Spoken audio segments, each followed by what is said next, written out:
Los Angeles Olympics లో cricket పోటీలను 6 జట్లతో నిర్వహించబోతున్నారు.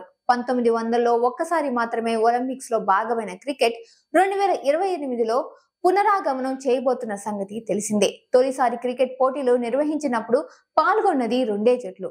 Great Britain, France మధ్య ఒక 2 రోజులు మ్యాచ్ మాత్రమే నిర్వహించారు. ఈసారి పురుషులు, మహిళల విభాగంలో 6 చొప్పున జట్లతో T20 ఫార్మాట్ లో మ్యాచ్లు జరుగుతాయని అంతర్జాతీయ ఒలింపిక్ కమిటీ ప్రకటించింది. ఒక్కో జట్టులో 15 మంది చొప్పున ఆటగాళ్లను ఒలింపిక్స్ లో పాల్గొనే అవకాశం ఉంటుంది. ఒలింపిక్స్ అర్హత ప్రక్రియపై IOC ఇంకా ప్రకటనేమీ చేయలేదు. అయితే ఆతిథ్య హోదాలో అమెరికాకు అవకాశం దక్కడం లాంఛనమే.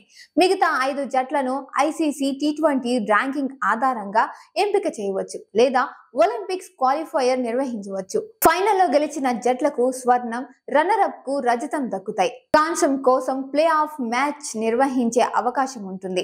గత ఒలింపిక్స్ తో పోలిస్తే కొత్తగా విశ్వ క్రీడల్లో భాగం కాబోతున్న 5 ఈవెంట్లో క్రికెట్ ఒకటి. క్రికెట్ లో భారత్ బలీయమైన శక్తిగా ఉన్న నేపథ్యంలో ఒలింపిక్స్ లో ఈ ఆటను చేర్చడంలో దేశానికి పతాక అవకాశాలు మెండుగా ఉన్నట్లే. 2028 ఒలింపిక్స్ ఆర్చరీలో కాంపౌండ్ విభాగాన్ని చేరుస్తుండడం భారత్ కు కలిసొచ్చింది.